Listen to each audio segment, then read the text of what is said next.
बिस्मिल्लाहिर्रहमानिर्रहीम। प्यारे बच्चों, अस्सलाम वालेकुम। प्रोफेसर तमीज आपके सामने हाजिर खिदमत है। प्यारे बच्चों, आज हम आपके सामने पास्ट इंडेफिनिट टेंस को ला रहे हैं। उसके हवाले से हम आपको निशानी के बारे में और उसके जितने भी फार्मूले हैं उनके हवाले से हम आपको अवेयर देंगे। और ख़ास तौर पर ये जो पास्ट इंडेफिनिट टेंस है, अंग्रेजी में सबसे ज़्यादा इस्तेमाल होने वाला ये टेंस है। और मोस्टली बच्चे अगर कंफ्यूज होते हैं तो इसी टेंस की वजह से कंफ्यूज होते हैं। तो हमने मिसालों के साथ जो है ये पूरा टेंस जो है वो क्लियर किया है। तो उम्मीद करते हैं कि हमारे आज के इस लेक्चर के बाद कभी भी आप पास्ट इंडेफिनिट टेंस में कंफ्यूज नहीं होंगे। तो सबसे पहले हम आगाज करते हैं इसकी निशानी का कि अगर किसी भी फिक्रे के आखिर में अलिफ छोटी या बड़ी की निशानी आ जाए, या फिक्रे के आखिर में ता था ते थे या ती थी की निशानी आ जाए, तो फिक्रा हमेशा पास्ट इंडेफिनिट टेंस का होता है। अब इसके फार्मूले की तरफ आते हैं। अगर फिक्रा मुस्बत होगा तो नंबर 1 पर सब्जेक्ट, नंबर 2 पर वर्ब की सेकंड फॉर्म, 3 पर ऑब्जेक्ट। और अगर आपका जो फिक्रा है मनफी में होगा तो नंबर 1 पर सब्जेक्ट, नंबर 2 पर डिड नॉट, फिर वर्ब की फर्स्ट फॉर्म, फिर ऑब्जेक्ट, 4 पर ऑब्जेक्ट। अगर आपका फिक्रा सवालिया होगा तो नंबर 1 पर डिड आएगा, फिर सब्जेक्ट, फिर वर्ब की फर्स्ट फॉर्म, फिर ऑब्जेक्ट। और खास तौर पर ये नशीन करनी है बात कि डिड के बाद हमेशा वर्ब की फर्स्ट फॉर्म आती है। बच्चे यहां पर भी कंफ्यूज होते हैं। पास्ट इंडेफिनिट में सिर्फ मुस्बत फिक्रे में ही वर्ब की सेकंड फॉर्म आती है और किसी भी जगह वर्ब की सेकंड फॉर्म नहीं आती। तमाम टेंसों में अगर वर्ब की सेकंड फॉर्म आती है तो सिर्फ पास्ट इंडेफिनिट के मुस्बत फिक्रे में, इसके अलावा किसी भी जगह सेकंड फॉर्म यूज नहीं होती। और अगर आपका फिक्रा डबल सवालिया किसको कहते हैं? इंटरोगेटिव प्रोनाउन जिसमें आ जाए। इंटरोगेटिव प्रोनाउन क्या होते हैं? हमने अपने पिछले लेक्चर जिसमें हम प्रेजेंट डेफिनेट टेंस आपके सामने लाए थे, उसमें हमने इंटरोगेटिव प्रोनाउन के हवाले से अवेयरनेस दी थी बच्चों को।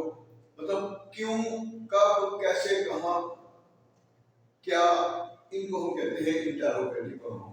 तो हमारा पिछला लेक्चर देखेंगे प्रेजेंट डेफिनेट का, उसमें ये चीज क्लियर हो जाएगी। तो अब हम आते हैं फिक्रों की तरफ। इसमें आपकी निशानी भी क्लियर हो जाएगी और आपको ट्रांसलेशन में भी पता चलेगा कि फिक्रे को ट्रांसलेट कैसे करते हैं। अब देखिए, अब्दुल्ला ने सच बोला, अलिफ की निशानी पाई थी, अलिफ आ गया तो मुस्बत फिक्रा है।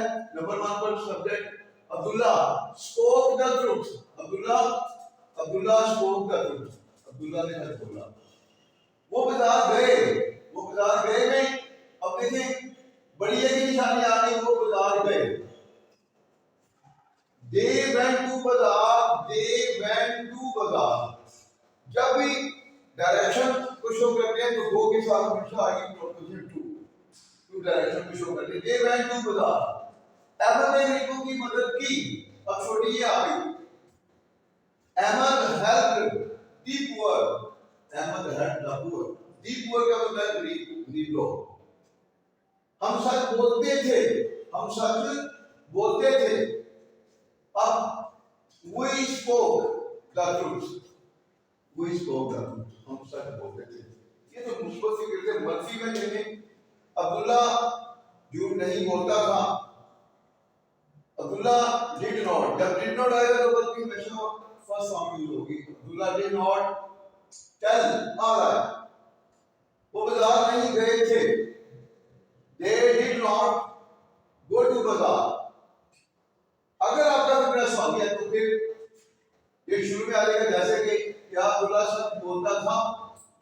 Did Abdullah speak the truth, जब डिड आएगा तो फिर वर्ब की फर्स्ट फॉर्म आएगी, did Abdullah speak the truth. और सवालिया निशान इंटरोगेटिव साइन जब बस की होता है, पंक्चुएशन का ख्याल रखते हैं। बाद का बच्चे ये गलती करते हैं तो फिर उनके नंबर कट जाते हैं।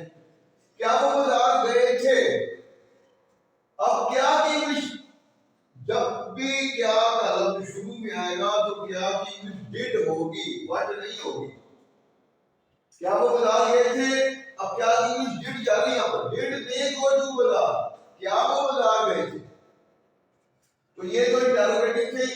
अब डबल सवालिया मतलब किसी इंटरोगेटिव को हम आगे फिर क्या करते हैं, जैसे कि अहमद ने रिबो की मदद कब की थी, कब सबसे पहले कब की यूज होगी, व्हेन, उसके फॉर्म डिड। यहां पर भी बच्चे कंफ्यूज होते हैं, व्हेन के बाद डिड यूज नहीं करते। अगर आप डिड यूज नहीं करेंगे तो फिर आपका ग्रामेटिकली फिक्रा गलत होगा। अहमद ने रिबो की मदद कब की थी, when did Ahmed help the poor. वो बाजार कैसे गए थे, सबसे पहले कैसे की हुई, how did they go to bazaar, वो बाजार कैसे गए थे। अब यहाँ पर टेक्निकल पॉइंट आ गया, इसको आपने ज़हन करना है। वो क्या बोलते थे, अब क्या का लफ्ज ऊपर देखें, क्या का लफ्ज शुरू में आ रहा है, जब क्या का लफ्ज शुरू में आएगा तो क्या की हिट होगी। अगर क्या का लफ्ज दरमियान में आएगा, शुरू में नहीं आएगा, तो फिर क्या की इंग्लिश व्हाट होगी। और जब आप व्हाट यूज करेंगे तो व्हाट के फौरन बाद डिड भी लाजमी आएगा। जैसा कि हम देखते हैं सेंटेंस से, वो क्या बोलते थे, व्हाट डिड दे स्पीक, वो क्या खाते थे, व्हाट डिड दे ईट, वो क्या सोचते थे, व्हाट डिड दे थिंक, वो क्या खेलते थे, व्हाट डिड दे प्ले।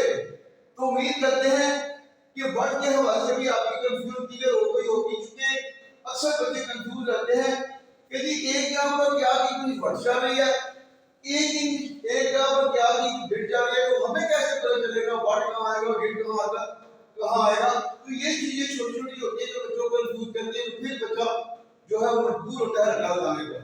तो आज के लेक्चर में उम्मीद करते हैं कि आपको पता चल गया होगा वर्ड कहाँ यूज करना है और कहाँ नहीं करना। मतलब अगर शुरू में क्या करा जाएगा तो फिर क्या की इंग्लिश वर्ड नहीं होगी, अगर दरमियान में क्या करा जाएगा तो फिर क्या की इंग्लिश हमेशा वर्ड होगी। अब इसमें एक और टेक्निकल पॉइंट जो आखिरी पॉइंट है पास्ट में के वाले वो भी हम आपको बताते चले। नोट में देखें, अगर किसी भी फिक्रे में हमेशा का लफ्ज आ जाए, कभी नहीं का लफ्ज आ जाए या अक्सर का लफ्ज आ जाए, तो इसको हमेशा वर्ब से पहले इस्तेमाल करते हैं सब्जेक्ट के बाद। जैसे कि वो हमेशा रिबो की मदद करते थे, they always help the poor. इसके बाद अपनी सेकंड फॉर्म में आएगी, वो कभी झूठ नहीं बोलते थे, दे नेवर टोल्ड अ लाई, वो कभी लोगों को धोखा नहीं देते थे, they never cheat the people, वो अक्सर बाजार जाते थे, they often went to बाजार, वो अक्सर क्रिकेट खेलते थे, they often played cricket।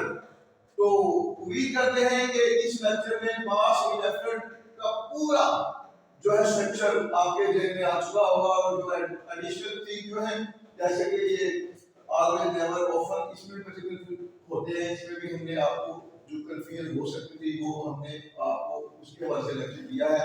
तो उम्मीद करते हैं कि आज के हमारे इस पास्ट इंडेफिनिट के लेक्चर में कभी भी आप पास्ट इंडेफिनिट में कंफ्यूज नहीं होंगे।